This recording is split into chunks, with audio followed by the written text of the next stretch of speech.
The story of the Atlantean. The sons of the Law of One. Over time, with the advent of civilization and technology, the divisions between the Adamic and pre-Adamic races became increasingly more apparent. Whereas the Adamic race held on to the belief in the one God who had specially created them, the pre-Adamic race refuted the belief in the existence of God, instead focusing on the acquisition of wealth and power, worshipping the creature rather than the creator. As these differences became more and more clear, the world came to be divided into two basic divisions: the sons of the Law of One, those who held to the belief in the one God as the creator of the universe and of mankind, and the sons of Belial, those who denied the existence of God and instead worshipped themselves. Casey explained it thus: in Atlantean land during those periods of early rise of sons of Belial as oppositions that became more and more materialized as the powers were applied for self-aggrandizement. This self-aggrandizement took the form of the accumulation of wealth and power into the hands of a very few, with the result being extreme social stratification, where perhaps only a few dozens or hundreds of beings ruled over millions of slaves. This situation, of course, was unacceptable to the sons of the Law of One. We find that in those periods there was not a laboring for the sustenance of life, as in the present, but rather individuals who were children of the Law of One, and some who were the children of Belial, in the early experience, were served by automatons, or things, that were retained by individuals or groups to do the labors of a household, or to cultivate the fields or the like, or to perform the activities of artisans. And it was concerning these things about which much of the disturbing forces grew to be factors to be reckoned with, between the children of the Law of One and the sons of Belial. Much like the issue of slavery which, in the 19th century, sparked off a bloody civil war in America, this division over the treatment of these slaves, among other things, appears to have touched off a civil conflict in Atlantis which led to the first destruction of Atlantis. While the sons of the Law of One were busy developing tools of mass instruction about God and his plans for mankind, the sons of Belial had been hard at work developing weapons of mass destruction in order to enslave mankind. In Atlantean land at the time of withdrawing from the Law of One, establishment of sons of Belial the entity, was a priestess in temple built in opposition to the sons of the Law of One, during time when there was the creating of the high influence of radioactivity from rays of the sun that were turned on crystals in the pits that made connections with internal influences of the earth. From the sound of this, it appears that in Atlantis, the peaceful coexistence, and possible intermarriage, between the sons of the Law of One and the children of Belial ceased, and two distinct factions developed. The sons of Belial had apparently tired of the compassionate, humanistic approach of the sons of the Law of One and, instead of using their technological prowess to help benefit mankind, tried to use it to conquer the world. The Atlanteans, both the sons of the Law of One and the children of Belial, had developed a high technology using crystals and solar energy that they used to create electrical power for lighting, heating, travel, and related needs. The sons of Belial, however, broke ranks with the sons of the Law of One and attempted to use that technology as a weapon. According to Casey, the children of Belial had actually developed that technology to the point where they were able not only to harness the power of the sun, but of the volcanic forces of the earth itself. However, they foolishly underestimated the power that they unleashed, and instead of releasing themselves from the yoke of the law of one and conquering the world, they instead brought destruction on themselves, and great damage to the island of Atlantis in the process. In Atlantean land during those periods when there were the destruction or separations of the land. During the period of the first destruction, the entity was, among those who aided in the preparation of the explosives or those things that set in motion the fires of the inner portions of the earth that were turned into destructive forces. The children of Belial attempted to harness the volcanic forces of the earth in order to defeat the power of the sons of the Law of One, and enslave mankind, but they instead brought great destruction to the island of Atlantis. As a result of their arrogance, they released forces that they were unable to completely control, and the resulting release of volcanic energy resulted in the division of the island of Atlantis into several lesser islands, with a substantial portion of the island falling into the sea. The use of these devices by the sons of Belial brought, then, the first of the upheavals, or the turning of the rays from the sun, as used by the sons of the Law of One, into the crystal for the activities of same, produced what we would call a volcanic upheaval, and the separating of the land into several islands, 5 in number. Posidia then became one of these islands. This, then, was the end of the first age of Atlantis. A topographical map of the Azores, a chain of islands in the central Atlantic, in the same location Casey had placed the main island of Atlantis that remained after the first destruction, which he referred to as Posidia. Note that topography is much higher than the surrounding ocean floor, much more closely resembles above-ground areas on the Earth. Theorists believe that volcanic pressures under the mid-Atlantic ridge were greatly reduced as a result of Atlanteans tapping into their energies, resulting in the entire island sinking beneath the waves. Great Atlantis had been greatly damaged, but not destroyed by the arrogance of power displayed by the sons of Belial. The majority of the original continent remained, though it was now separated into 5 lesser islands, the greatest of which was the island of Posidia. It was here that the sons of the Law of One remained steadfast in their beliefs in God and their mission to serve mankind. Having been proven clearly right by the disastrous failure of the children of Belial, the sons of the Law of One continued developing technologies for the betterment of mankind. In Atlantean land during those periods of greater expansion as to ways, means and manners of applying greater conveniences for the people of the land, things of transportation, the aeroplane, as called today, but then as ships of the air, for they sailed not only in the air but in other elements also. These technological advancements allowed the sons of the Law of One to develop ships that would allow them to travel through the air, on the land, and under the water, just as we have today. Moreover, they also had developed forms of wireless communications just the same as we have developed today.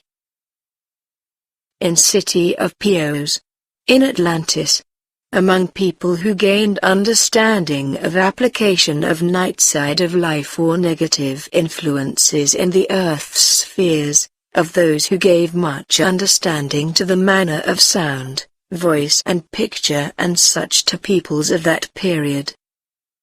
In Posidia the entity dwelt among those that had charge of the storage of the motivative forces from the great crystals that so condensed the lights, the forms of the activities, as to guide the ships in the sea and in the air and inconveniences of the body as television and recording voice. The level of technology of Atlantis even after the first destruction was roughly the same as it is today, including television, radio, and probably the same type of home entertainment systems as are available today. Their ability to travel was also the same as that used today, including rapid forms of air, land and sea travel. In fact, for all intents and purposes, Atlantis at its peak was probably nearly indistinguishable from the America of the present day, including the social and cultural divisions we are currently experiencing with the rise of immorality. The Atlanteans were becoming decadent, or being broken up owing to the disputes between the children of the Law of One and the children of Belial. The level of technology available to the average person at that time was impressive, and apparently the technology was available for a good long time, as the period before the first and second destruction of Atlantis was roughly 40,000 years, according to Casey's timeline. However, as it is today, technology invariably finds its way into military uses, and the children of Belial, having forgotten the lessons of the past, again began experimenting with forbidden technologies from the night side of life, what we would today call the dark side. Casey often mentioned in his visions powerful crystals through which tremendous energies were harnessed. He also frequently mentioned the military uses that these technologies were frequently put to, uses which went far beyond self-defense to clearly offensive and intrusive purposes, in Atlantean land at time of development of electrical forces that dealt with transportation of craft from place to place, photographing at a distance, reading inscriptions through walls even at a distance, overcoming gravity itself, preparation of the crystal, the terrible mighty crystal. Much of this brought destruction. Before the second destruction, when there was the dividing of the islands, when the temptations were begun in activities of sons of Belial and children of Law of One. Entity among those that interpreted the messages received through the crystals and the fires that were to be the eternal fires of nature. The entity that Casey was receiving his information from was once one of the sons of Belial, who once again began using the crystal technology for offensive purposes. Like our modern satellites, these techniques could see over long distances, even through solid barriers, and could even deliver energy over long distances, for constructive or destructive purposes. The whole Atlantean power structure was apparently based upon one or more of these giant crystals, which the Atlanteans referred to as the Firestone. About the Firestone, the entity's activities then made such applications as dealt both with the constructive as well as destructive forces in that period. It would be well that there be given something of a description of this so that it may be understood better. The Firestone was housed in the center of a building which would today be said to be lined with non-conductive stone. The building above the stone was oval, or a dome wherein there could be a portion for rolling back, so that the activity of the stars, the concentration of energies that emanate from bodies that are on fire themselves, along with elements that are found and not found in the Earth's atmosphere. The concentration through the prisms or glass, as it acted upon the instruments that were connected with the various modes of travel through induction methods which made much their same character of control as would in the present day be termed remote control through radio vibrations or directions, though the kind of force impelled from the stone acted upon the motivating forces in the crafts themselves. The building was constructed so that when the dome was rolled back there might be little or no hindrance in the direct application of power to various crafts that were to be impelled through space, whether within the radius of vision or whether directed underwater or under other elements, or through other elements. These, then, were impelled by the concentration of rays from the stone which was centered in the middle of the power station, or powerhouse, as would be the term in the present. Not only did the ancient Atlanteans have air, land and sea craft, as well as the ability to communicate with that craft via television and radio, but they even had the ability to transmit energy to the engines of these craft through the ether via these crystal firestones.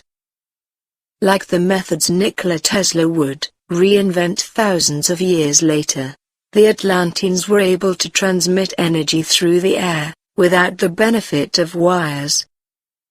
However, once again, the sons of Belial, true to nature, began to use this high technology for destructive purposes, in Atlantean land during those periods when there were those determining as to whether there would be the application of the laws of the children of one or of sons of Belial in turning into destructive channels those influences of infinite power as were being gained from the elements as well as from what is termed spiritual or supernatural powers in the present.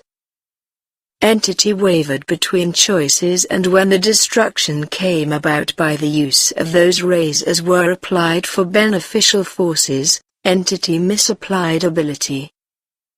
Once again the children of Belial were on the brink of destroying Atlantis, and the sons of the Law of One decided that it was finally time to begin leaving Atlantis, before the inevitable destruction came.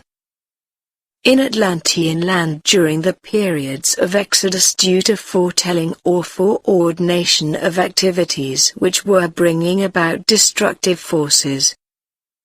Among those who were not only in Yucatan but in the Pyrenees and Egyptian land, Casey's visions spoke of exoduses to a number of places, most particularly South and Central America, Spain, and Egypt, as well as North America, in the area of Nevada and Colorado, which at that time was called Mara. Not long after these exoduses began, another great destruction, the second great destruction of Atlantis occurred, and the islands became even smaller and more divided than before. Many of the Law of One, and some of Belial, however, had already begun building up new homes in the more stable lands surrounding Atlantis, a colonial period that would characterize the last great age of Atlantis before its final destruction.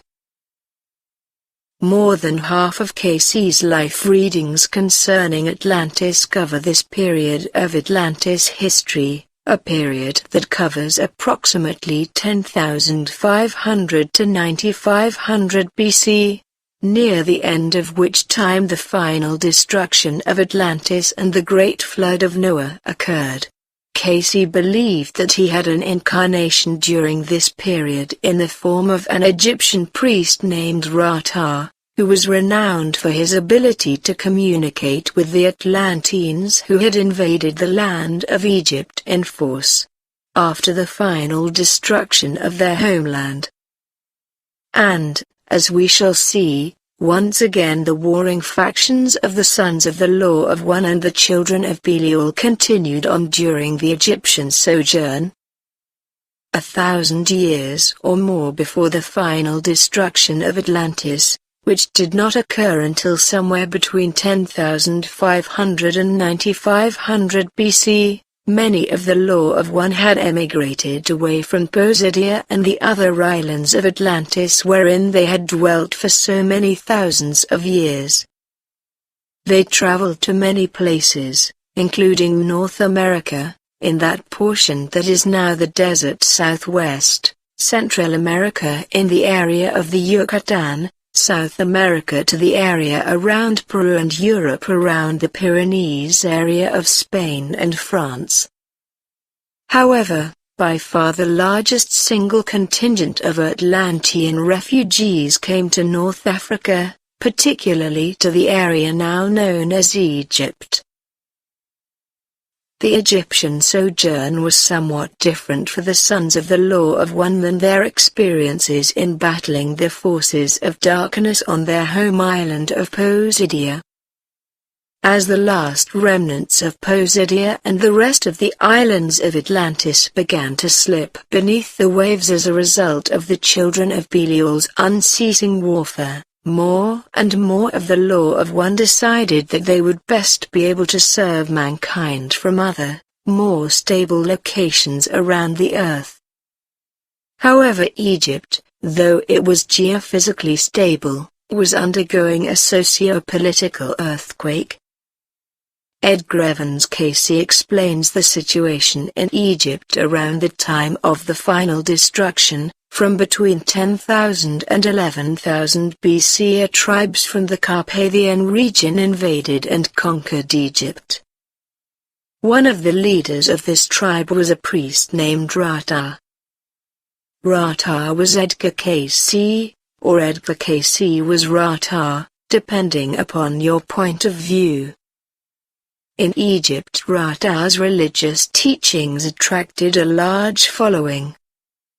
However, there was already political friction in Egypt and tension between the ruling classes and the native Egyptians. Rata was caught up in this political intrigue, and after a native rebellion, he was banished for 9 years to what is now Abyssinia. At the height of the confusion, refugees began arriving in Egypt from Atlantis. The Atlanteans, scientifically more advanced than the Egyptians, found little in common with the inhabitants of Egypt, and began to set up their old way of life.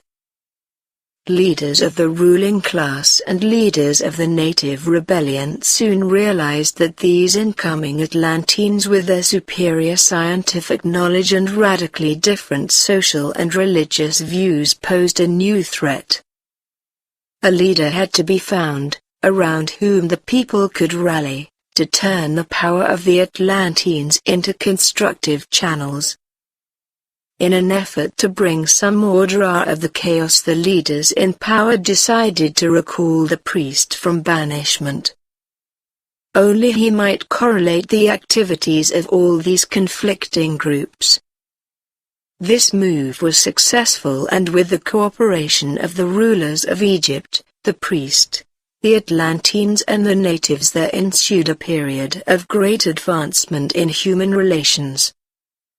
The then civilized portions of the world enjoyed a period of moral, mental, spiritual and physical development. In order to accomplish this socio-political revolution and blend the three races together seamlessly, institutions were developed to help facilitate the movement towards consolidation. Combination hospital and educational institutions, called the Temple of Sacrifice and the Temple of Beauty, were set up, and probably functioned like the psychiatric wing of a modern hospital. There the masses flocked for mental as well as physical therapy. These institutions were needed both to heal the people both physically and psychologically. The Temple of Sacrifice focused on physical healing, including routine healings, surgeries, and even what appears to be radiation treatments and chemotherapy, where the Temple of Beauty focused on psychological healing, functioning as a combination psychiatric hospital/finishing school, helping heal mental illnesses and teach proper social behavior. However, they accomplished even more than this, as Edgar Evans Casey explains, evidently. Besides low mental development and a lack of moral judgment and self-control, some people classed as servants or things or automatons had physical deformities linking them to the animal world. They may have had tails, feathers, or scales.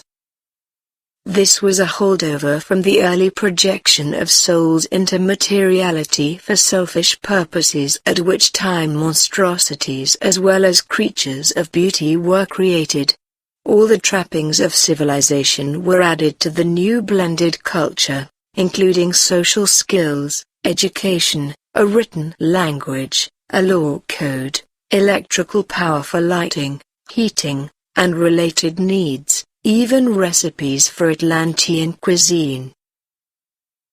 However, even as the last remnants of Atlantis were sinking beneath the waves, the sons of Belial among the Atlanteans who had migrated to Egypt began once again to exercise their influence over the newly found institutions of health and healing, twisting their abilities to do evil. In Atlantean land, when groups were being sent to other lands for various purposes, among those coming to Egypt, with establishing of Temple of Sacrifice, entity set about to use truths and tenets that had been part of Atlantean experience, these used as suggestions with elements and drugs used as sedatives for activities in Temple of Sacrifice, or for surgery, in preparing individuals for definite services by removal of those things that would cause one to be different-minded. Though the wording here seems benign enough, the actual meaning of this statement is that the Egyptians were brainwashed into accepting Atlantean rule using coercive psychotherapy combined with drugs. Even worse, those subjects who refused to accept the new order had their brains surgically altered. In other words, they were lobotomized, their free will physically taken from them. In their desire for order, the Atlantean balance between the sons of the Law of One and the children of Belial again fell towards totalitarianism and, even though their intentions may have been noble, they began to treat other races as slaves once more. This tendency became more and more pronounced until they began to develop mechanical means of controlling, even enslaving, large masses of people at once. Edgar Evans Casey explains, with the use of chemical brain control agents it may be possible to control the individual and the masses, and to do this unobtrusively and without the active cooperation of the victims. The following extract sounds as if a similar technique was used in Atlantis. The entity was among those that were set upon to apply their abilities in relationship to the various conditions that were to be brought about to impel a people to submit to the influences that might be brought to bear. Additional data in the reading indicates that electrical and mechanical appliances were used to accomplish this. So, even as their home islands of Atlantis were sinking beneath the waves, the sons of Belial were still trying to use every means necessary to conquer and enslave the world. The innocuous-sounding electrical and mechanical appliances actually indicates an extremely sinister agenda on the part of the sons of Belial, to turn everyone on Earth into remote-controlled slaves, even from birth. Shades of the Matrix. Edgar Evans Casey, writing his commentary on these visions in 1968, was surprisingly cogent in his assessment of the sinister implications contained in these statements. Someday tiny radios placed in the brain may make possible the enslavement of entire nations. Such equipment might be used to equip a child with a socket mounted under the scalp from which electrodes extended to selected areas of the brain. Later a miniature radio receiver and antenna could be plugged into the socket. Schaefer says, from that time on, the child's sensory perceptions and muscular activity could be either modified or completely controlled by bioelectric signals radiated from state-controlled transmitters. The once human being would be the cheapest of machines to create and operate. This statement sounds chillingly similar to what Morpheus said in The Matrix when explaining to Neo how mankind had become enslaved. What is the Matrix? Control. The Matrix is a computer-generated dream world built to keep us under control, in order to change the human being into this, and Morpheus holds up a battery. In the movie, mankind had been fitted with sockets in the base of their brains, and all over their bodies, and plugged into an extremely complex virtual reality program in order to keep them in a constant world of dreams, while their bodies were used as a source of heat and energy. In the world of the Matrix, humanity had been reduced to mere machines. In retrospect, it appears that the children of Belial had, in a desperate attempt to finally wipe out the power of the sons of the Law of One, chose a scorched earth, or in this case, a drowned earth, policy, where they once again tapped volcanic forces in an attempt to wipe out all of their enemies in one swift stroke. This is where Plato's account of the final destruction of Atlantis begins to converge with that of K.C. The children of Belial apparently decided that they wanted either to control the entire world, or go down in glorious defeat, taking as many with them into the abyss as possible. There was no compromise, no attempts to improve mankind. In their minds, all other races were chattel to be used as cattle, and not even the powerful sons of the Law of One were going to keep them from their mad quest for dominion. As a result, they launched a final campaign on Europe to crush the last resistance to their rule, which, according to Plato, had fallen to the Athenians. Had the Athenians failed, and had God not intervened with the flood, the end result of this conquest could have been the enslavement of the entire human race, in a manner chillingly similar to that described in The Matrix. Having failed in their attempt to defeat the Athenian armies conventionally, the children of Belial turn once again to the terrible mighty crystal to annihilate the very ground on which the Athenians stood. Focusing the mighty power of the crystal into the bowels of the earth, the children of Belial succeeded in doing just that, sinking in the entire region that is now known as the Mediterranean basin into the depths of the sea along with the Athenians who had opposed them.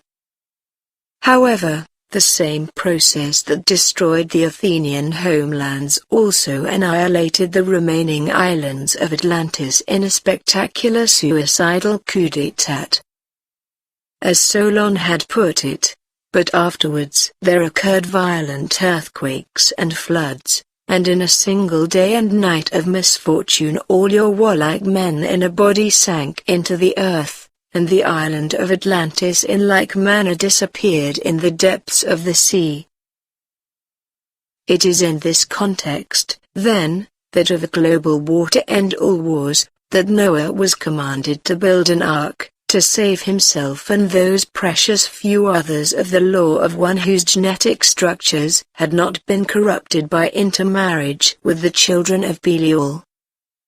These 8 brave souls, along with the numerous animals that were also saved in the ark, rode out the massive flood that either accompanied or was outright caused by the disasters the children of Belial brought upon themselves in their quest to enslave the world. However, though the Bible says that the ancient world was corrupted by the giants and their constant warfare, it is clear that God himself had a hand in the destruction of the antediluvian world, as evidenced by the 40 days and 40 nights of rain, and the opening up of the fountains of the earth. Some believe that the disaster was actually caused by a polar shift due to the excessive amount of ice at the poles, which had made Earth top and bottom heavy, predisposing the crust to shift in order to compensate. Another possibility is that the antediluvian world was destroyed by a series of comet and/or meteor strikes that destroyed various land areas, and drowned many others with huge tidal waves and precipitation from the comet's melting ice. Most likely it was a combination of two or more of these, but the information we have currently available is simply not clear enough to draw a definitive conclusion. However, one thing is for certain: as a result of the Great Flood, the antediluvian world was well hidden and, based upon what we have discovered in this study, for good reason. Fortunately, the Sons of the Law of One had foresight enough to compile all of their records in several places that were very difficult to destroy. The most well-known of these places, according to K.C., is Egypt, in Atlantean land before the final destruction, when the priest came from Egypt to Posidia to gain understanding of the Law of One, or God, that there might be records carried back to Egypt. Entity had charge of records brought to Egypt, and was one who personally cared for the records that were brought by the leaders of that people for preservation in that portion of man's experience in the earth. Entity aided the priest in the preparation of the manner of building the temple of records that lies just beyond that enigma. That still is the mystery of mysteries to those who seek to know what were the manners of thought of the ancient sons who made man, beast, as part of the consciousness. This mystery of mysteries is of course the Sphinx, which, as we have discussed in previous articles, is believed by many to be the guardian of an ancient hall of records as described by K.C.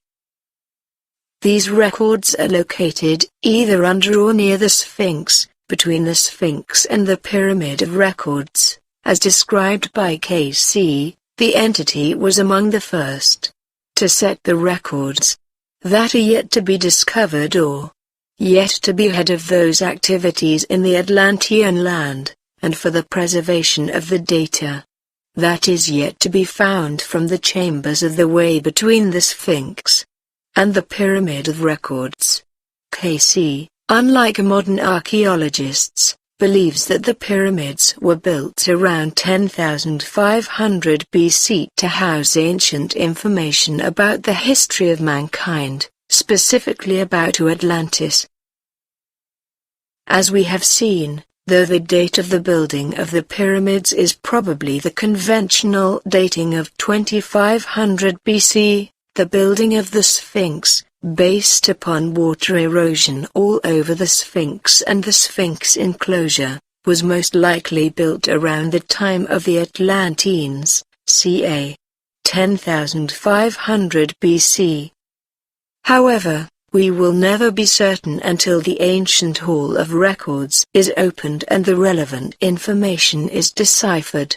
K.C. even gives detailed instructions on what the records are and where the Hall of Records can be found, a record of Atlantis from beginning of those periods when the spirit took form, or began the encasements in that land, and the developments of the peoples throughout their sojourn, together with the record of the first destruction, and the changes that took place in the land, with the record of the sojournings of the peoples and their varied activities in other lands, and a record of the meetings of all the nations of lands, for the activities in the destruction of Atlantis, and the building of the Pyramid of Initiation, together with whom, what and where the opening of the records would come, that are as copies from the sunken Atlantis.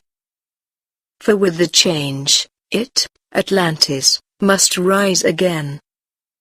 In position, this lies, as the sun rises from the waters, as the line of the shadows, or light, falls between the pores of the Sphinx, that was set later as the sentinel or guard which may not be entered from the connecting chambers from the Sphinx's right pore until the time has been fulfilled when the changes must be active in this sphere of man's experience. Then, It lies between the Sphinx and the river. Casey's Atlantis is quite enigmatic, but matches on many points with both the Bible and Plato's accounts of the ancient world. Though it is possible that Casey may have simply had an excellent imagination and sharp memory recall, some of the things he predicted, such as television, lasers, and atomic power, were not yet available at the time of his visions. Though purists would argue that a study of Casey in context of the Bible is only marginally useful, some of the information gleaned from his insights has, as we have seen, proven to be extremely enlightening. And even though the great flood of the ancient world wiped out all life on Earth save that saved on the Ark, records of the ancient world apparently still exist in various parts of the world. Moreover, and more interestingly, Casey said that only at a certain time, when the time has been fulfilled, can the secret chamber be entered again, and the Hall of Records found, with their precious cargo of truth. And when is that time? When Atlantis rises again, it would be well if this entity were to seek either of the three phases of the ways and means in which those records of the activities of individuals were preserved, the one in the Atlantean land that sank, which will rise and is rising again, another in the place of the records that leadeth from the Sphinx to the Hall of Records, in the Egyptian land, where the temple there is overshadowing same.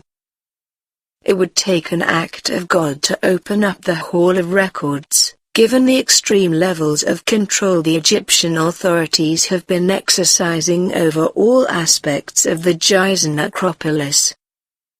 Recently, as has been written about elsewhere in this issue, attempts have been made to open up a secret chamber in the Great Pyramid, which may have been the pyramid that Casey was referring to as the Pyramid of Records.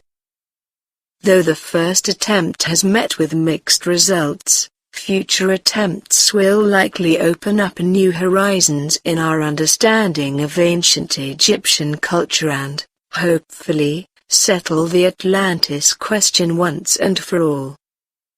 Yet, for those who have faith in history, fate, God, we know that someday soon, for good or ill, Atlantis will rise again.